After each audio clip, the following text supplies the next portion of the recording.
Hello students, chemical reaction and equation वाला chapter चल रहा है हमारा। लास्ट वीडियो में हमने फिजिकल चेंजेस किया था बच्चों। आज हम करने वाले हैं केमिकल चेंजेस। अपने सराउंडिंग में जितने भी चेंजेस आपने ऑब्जर्व किए हैं उनमें से हमने फिजिकल चेंजेस को सेलेक्ट करके अलग कर दिया है। Now we are going to take chemical changes. अब इन्हीं केमिकल चेंजेस में कौन कौन से हैं, आप अपने किचन के अंदर मम्मी को आपने मिल्क को कर्ड में चेंज करते हुए देखा होगा, that means curdling of milk. अपने सराउंडिंग के अंदर जो आयरन का स्ट्रक्चर है, आयरन का फर्नीचर है, जब ह्यूमिडिटी होती है, मॉइस्चर होता है एनवायरनमेंट पे, या अगर वो लॉन्ग टाइम तक वाटर के अंदर होता है तो उस पर एक ब्राउन रेडिश ब्राउन कलर का सब्सटेंस डिपॉजिट हो जाता है, that is called rusting of iron. इसी तरह से आपने कॉपर के जो यूटेंसिल्स है अपने घर में मम्मी को बहुत चमकाते हुए देखा होगा। हम कॉपर के यूटेंसिल्स को दिन में कितनी बार भी आप वॉश कर लो, उसको चमका लो, बट उसके अंदर after some time green colour के, ब्लैक ग्रीन कलर के स्पॉट्स डिपॉजिट हो ही जाते हैं। इसी तरह से मम्मी को सुना होगा कि मेरी सिल्वर की ज्वेलरी है वो ब्लैक होना स्टार्ट हो गई। तो ये कुछ चेंजेस है जो हम सुनते हैं। इसके अलावा और भी बहुत सारे चेंजेस है, उसको देखेंगे हम वन बाय वन। जैसे प्लांट्स का, स्मॉल प्लांट का धीरे धीरे ग्रो होना। प्लांट ही क्यों, हम भी ग्रो होते हैं। बच्चे से लेकर हम एक एडल्ट तक हमारी जो स्टेट है, हमारी फिजिक है, वो चेंज हो जाती है। इसके अलावा जो लिविंग थिंग्स है उसमें रेस्पिरेशन होता है, डाइजेशन होता है, ये भी कुछ चेंजेस है। तो इस तरह की जो चेंजेस हैं वो हम किस कैटेगरी में डालें, और अगर किसी कैटेगरी में हम डाल रहे हैं, जिस भी कैटेगरी में, उसमें हम क्यों डाल रहे हैं, ऐसा क्या हो रहा है इन चेंजेस के अंदर जो हम इसको एक पर्टिकुलर कैटेगरी में डाल रहे हैं। First of all we are going to take curdling of milk. यहाँ पर मैं एग्जाम्पल्स डाल रही हूँ।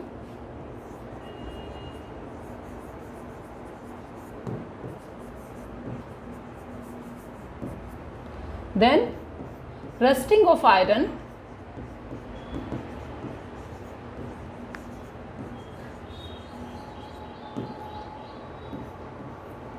thereafter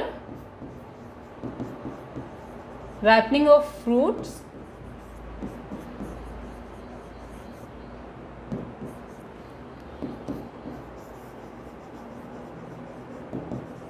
growing of living things हम कर सकते हैं, प्लांट्स एनिमल्स दो ग्रो करते हैं।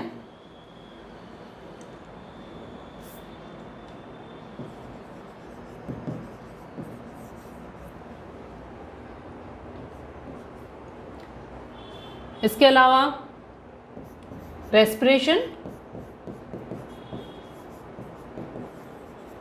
डाइजेशन ऑफ फूड,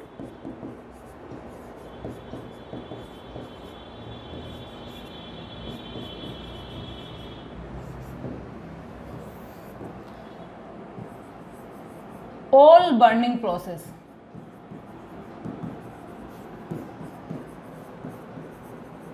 ठीक है, दैट इज वेरी इंपॉर्टेंट।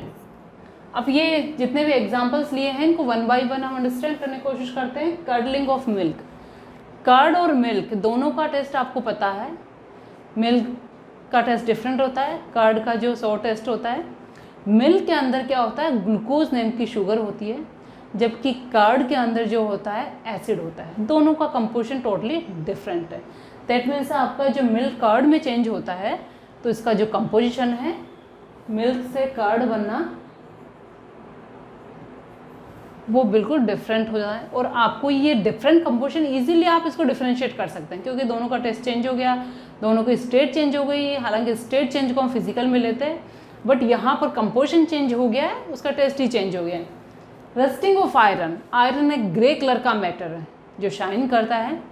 जैसे जैसे इसकी रस्टिंग होती है, यानी ये मॉइस्चर के अंदर वाटर एंड एयर दोनों की प्रेजेंस में इसकी जो सरफेस है उसके ऊपर ब्राउन रेड कलर का सब्सटेंस डिपॉजिट होना स्टार्ट हो जाता है।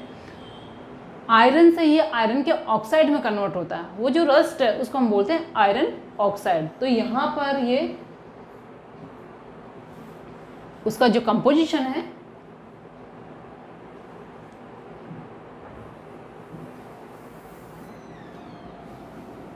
आयरन से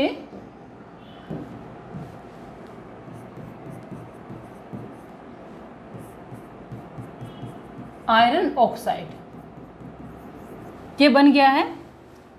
इसी तरह से फ्रूट्स का राइप होना, इसमें भी बहुत सारे केमिकल चेंजेस होते हैं।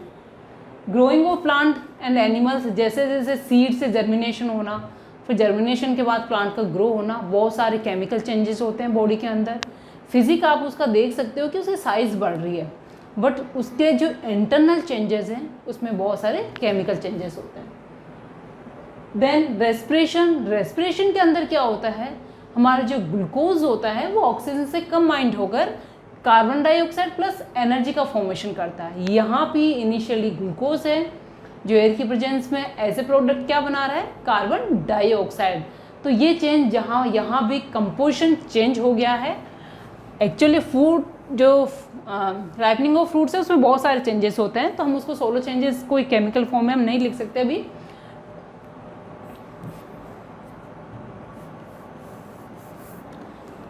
रेस्पिरेशन रिएक्शन वेल नोन है। यहाँ पर जो ग्लूकोज है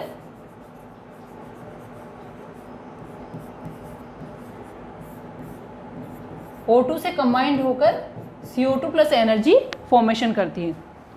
and there after digestion of food, digestion आप बायो के चैप्टर्स जब पढ़ते हैं कि स्टमक के अंदर फूड मैकेनिकली एक तो शॉर्ट फॉर्म में यानी स्मॉल फॉर्म में कन्वर्ट किया जाता है, यानी उसकी जो साइज़ है वो चेंज कर दी जाती है, बट उसके साथ साथ बहुत सारे एंजाइम्स होते हैं जो हमारे फूड के ऊपर कार्बोहाइड्रेट, फैट एंड प्रोटीन्स, इन सबको यानी जो मैक्रो मॉलिक्यूल्स है, लार्जर मॉलिक्यूल्स हैं, इनको स्मॉलर मॉलिक्यूल्स के अंदर चेंज करते हैं। कार्बोहाइड्रेट अगर बिगर है तो स्मॉल पार्टिकल्स में कन्वर्ट करते हैं, एंड जो फैट्स हैं वो फैटी एसिड्स में कन्वर्ट होती है, प्रोटीन्स है वो पेप्टाइड्स, एमिनो एसिड्स वगैरह में कन्वर्ट होती है। तो इस तरह से एंजाइम उनके ऊपर फंक्शन करते हैं और उनका केमिकल कंपोजिशन चेंज करते हैं। तो इस तरह के जो चेंजेस हमने लिए हैं ये सारे वो चेंजेज है जहाँ पर केमिकल कंपोजिशन चेंज हो रहा है। ठीक है, इनिशियली आपने जो लिया है फाइनली जो बन रहा है देयर आर टोटली डिफरेंट। तो इस तरह के जो चेंजेस हैं इनको हम बोलते हैं केमिकल चेंजेस। क्लियर? तो आप केमिकल चेंज की डेफिनेशन नोट कर लीजिए।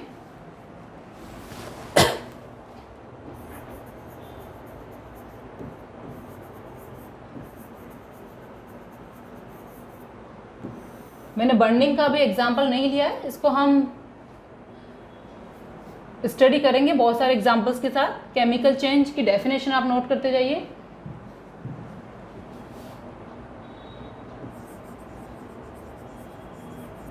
Change in which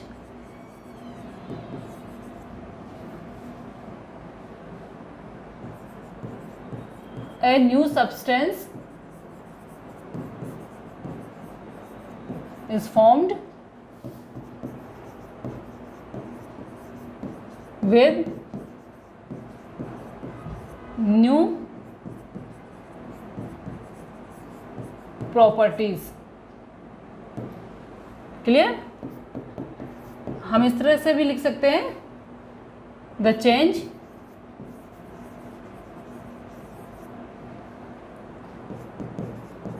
in which the chemical properties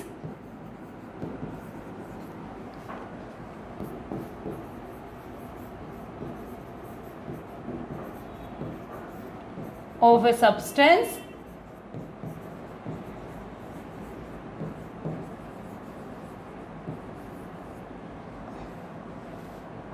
undergo changes. तो आप डेफिनेशन को नोट कर लीजिए एक बार।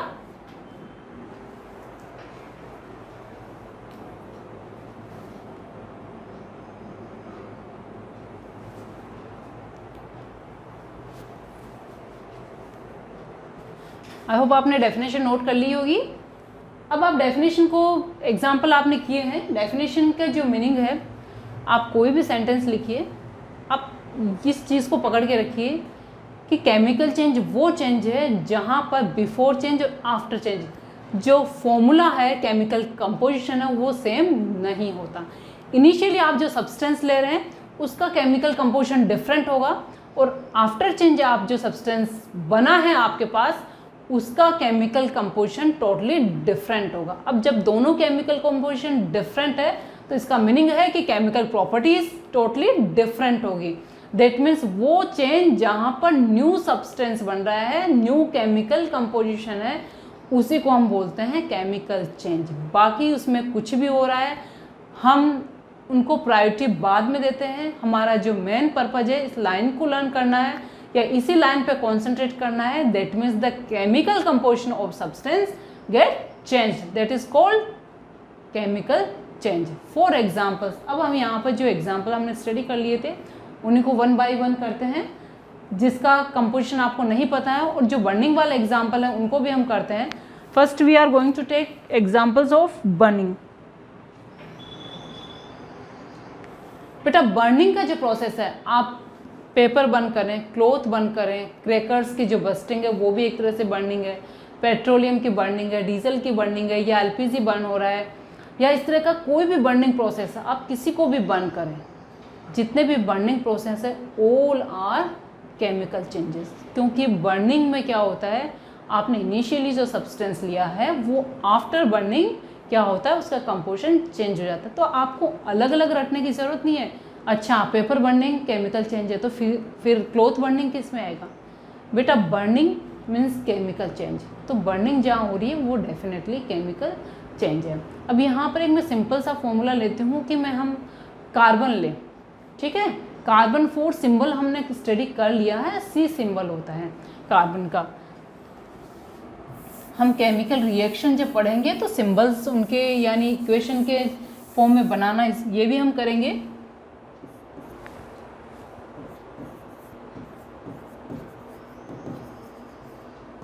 बर्निंग, यहाँ पर हम कार्बन ले रहे हैं,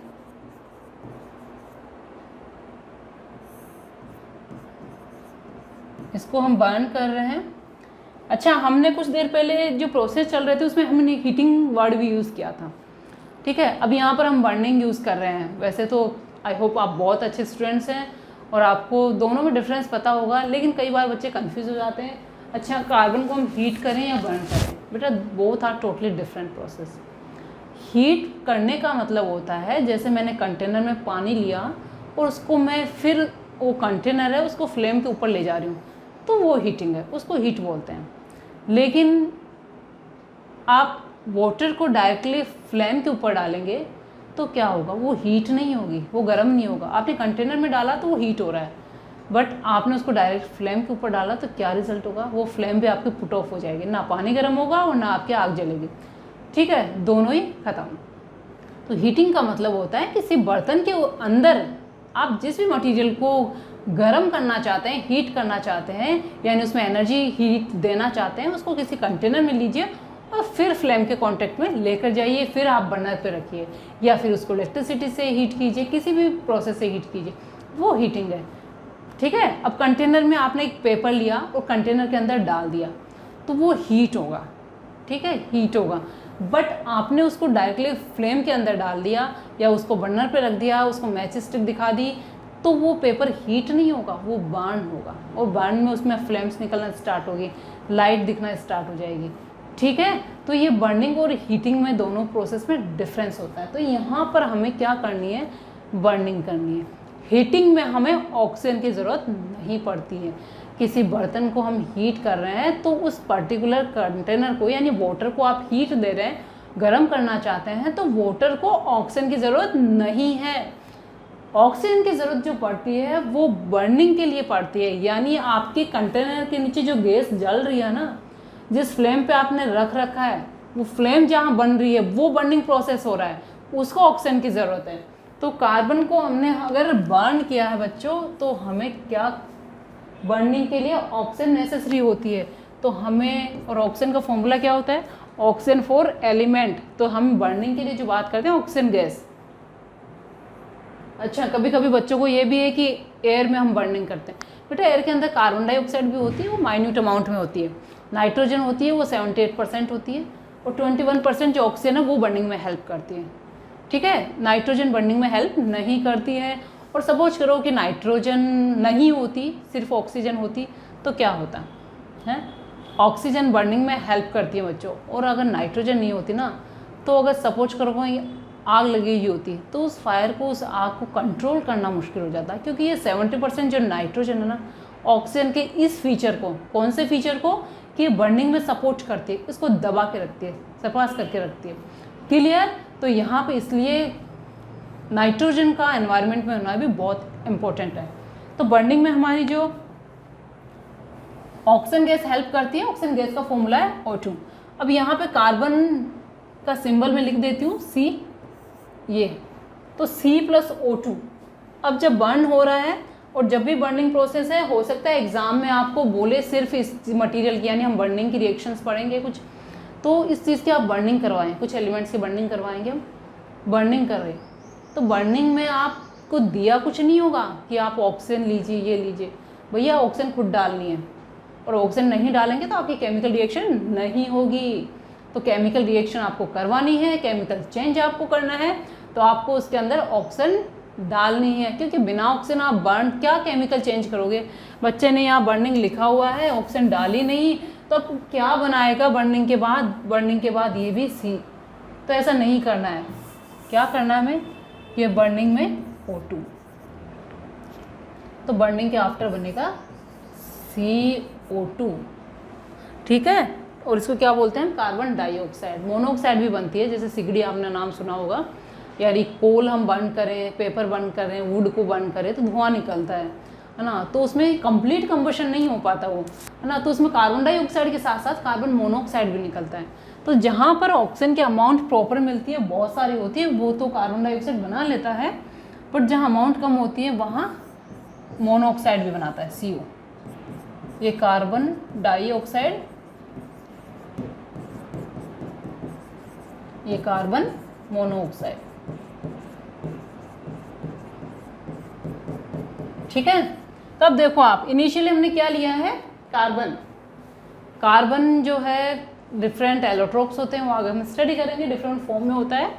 सिंपल अभी आप कार्बन जो भी हम सिंबल वही लेकर चल रहे हैं, क्योंकि उस डिटेल में भी नहीं जा सकते, वो चैप्टर्स जो हमारे जो अपकमिंग चैप्टर्स हैं उसमें इंट्रोड्यूस होंगे।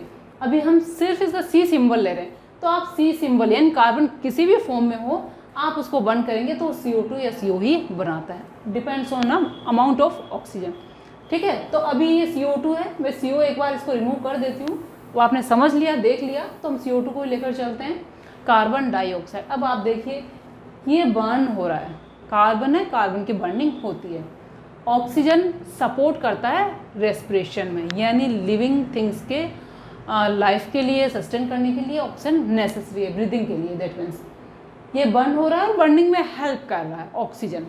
अब बनाए क्या हमने, कार्बन डाइऑक्साइड। कार्बन डाइऑक्साइड ना तो खुद बर्न होता है और ना बर्निंग में हेल्प करता है, क्लियर।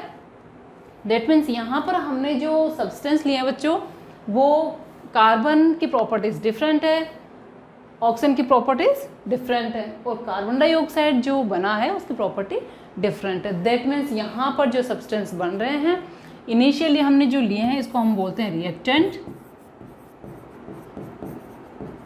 और आफ्टर रिएक्शन जो बना है वो है प्रोडक्ट, क्लियर। तो यानी जो रिएक्टेंट है उनकी प्रॉपर्टी डिफरेंट है, प्रोडक्ट की प्रॉपर्टी एंटायरली डिफरेंट है, कंपोजिशन डिफरेंट है, प्रोडक्ट का कंपोजिशन डिफरेंट है। तो आप कंपोजिशन पकड़ के रखिए कि केमिकल चेंज जब भी होता है उसका कंपोजिशन टोटली डिफरेंट होता है। अभी इसमें एक चीज़ और है, ऐसा नहीं कि C+O2 मैंने दिया है और मैम ने फॉर्मूला कैसे बनाया है, अच्छा फॉर्मूला कैसे बनाते हैं, दोनों को पकड़ के चिपका दिया, C के साथ सपोर्ट में ऑक्सीजन लगा दिया, ऐसा नहीं होता है। फॉर्मूला मैंने बनाना सिखा दिया है, कोइंसिडेंटली ये कुछ ऐसा है या इसके जैसे बहुत सारे एग्जाम्पल्स मिलेंगे आपको जो इसी फॉर्म में बन जाते हैं, यानी CO2 उनका फॉर्मूला इसी तरह से निकल जाता है। तो वो बच्चों को कन्फ्यूज़न नहीं होना चाहिए उसमें कि हाँ ऐसे हम सब बना सकते हैं, ऐसा नहीं होगा, क्लियर। तो आप कंपोजिशन पे ध्यान दीजिए, इनिशियल जो रिएक्टेंट का कंपोजिशन है वो डिफरेंट है, प्रोडक्ट का डिफरेंट है, प्रॉपर्टीज टोटली डिफरेंट है। अब हम सेकेंड एग्जाम्पल लेते हैं जिससे कि और क्लियर हो जाएगा। सपोज करो हमें वाटर फॉर्मेशन करना है, वाटर बनाने के लिए वाटर का फॉर्मूला क्या है, H2। तो अब इसमें जो एलिमेंट्स हैं वो देखिए आप, एक इसमें ऑक्सीजन है और एक इसमें हाइड्रोजन है, क्लियर। तो हाइड्रोजन हम लेंगे, बनाना है फ्री स्टेट में। अभी मैं केमिकल रिएक्शन बता रही हूँ आपको कि जब भी वाटर बनता है तो हम हाइड्रोजन गैस लेते हैं, ये गैसियस फॉर्म हो गई, प्लस सेकंड जो एलिमेंट है वो हमारा ऑक्सीजन है, ये भी गैसियस फॉर्म हो गई। और यहाँ पर दोनों की जब रिएक्शन होती है, क्या सर्कमस्टांसेस होते हैं रिएक्शन की, क्या कंडीशंस होती हैं, वो अभी हमें नहीं देखना है। आप सिंपल सी इन चीज़ों पे, दोनों पे जो रिएक्टेंट हमने लिए हैं दैट इज कॉल्ड रिएक्टेंट, इन पे कॉन्सेंट्रेट कीजिए। ये हमने H2 बना लिया, ठीक है। अब H2 हमने बना लिया है, H2 का फॉर्मूला देखो, अभी मैंने पहले बोला था C+O2, ये हमने CO2 बना लिया। अब यहाँ पर ऐसा नहीं है कि H2O2 बन गया, क्लियर, ऐसा नहीं करना है। वैसे एक कंपाउंड भी होता है that is called hydrogen peroxide, लेकिन यहाँ उसको बनाने की जो सिचुएशंस होती है, कंडीशन वो डिफरेंट है। ये जो है हम यहाँ वाटर फॉर्मेशन कर रहे हैं, तो अभी वाटर पे ही कॉन्सेंट्रेट कीजिए, H2, ठीक है। अब ये गैसीय स्टेट में भी बनता है, लिक्विड स्टेट में भी बनता है, तो स्टेट को हम छोड़ते हैं, इग्नोर करते हैं एक बार। हाइड्रोजन, ऑक्सीजन और वाटर, तो आपके जो रिएक्टेंट हैं वो है हाइड्रोजन,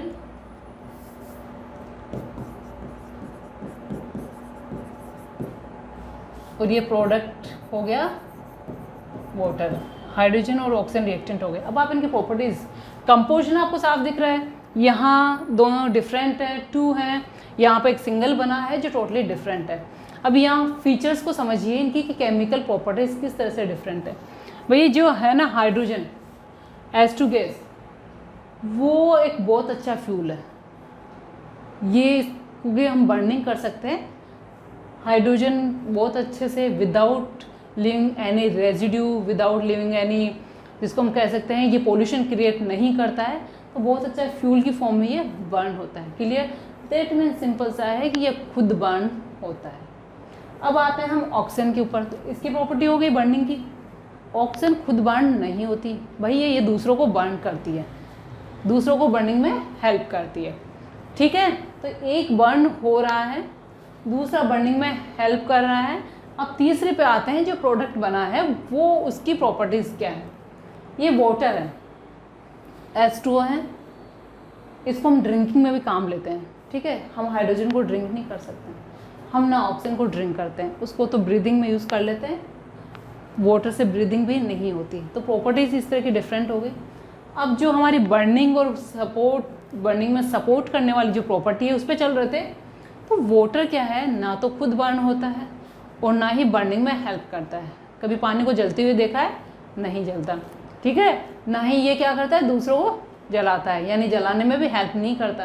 तो भैया क्या करता है, सीधा सीधा आग लग जाती है ना, तो हम क्या करते हैं, मतलब अपने सराउंडिंग में थोड़ी हल्की फुल्की, बड़ी लार्ज स्केल पे है तो हमसे कंट्रोल नहीं होगी फिर वो, तो हल्की फुल्की लग गई तो हम थोड़ा सा पानी डाल देते हैं, उस पर बकेट भर के हमने पानी डाल दिया, ठीक है। तो इसका मतलब ये हुआ कि जो पानी है वो इसने और इसने मिलके, जो दोनों ने कांड किया था उसके ऊपर पानी फेर दिया उसने, दैट मीन्स पानी डाल दिया, इसको कह सकते हैं। तो ये बर्निंग में हेल्प होता है, ये बर्न होता है, ये बर्निंग में हेल्प करता है। और ये दोनों ने जो काम किया, यानी जो फायर लगाई है उसको fire as a fire extinguisher की फॉर्म में ये काम करता है, यानी आग को बुझाता है, क्लियर। तो दोनों की प्रॉपर्टीज टोटली डिफरेंट हो गई। तो हम चलते हैं कंपोजिशन पे। तो बेटा रिएक्टेंट और प्रोडक्ट दोनों का जो कंपोजिशन है वो टोटली डिफरेंट है, दैट मीन्स ये केमिकल चेंज है। तो जो भी आप केमिकल चेंज कर रहे हैं दैट मीन्स उसमें केमिकल कंपोजिशन जो होगा वो टोटली डिफरेंट होगा। केमिकल कंपोजिशन बिफोर रिएक्शन और आफ्टर रिएक्शन सेम नहीं होगा, क्लियर, ओके, ठीक है, गुड बाय।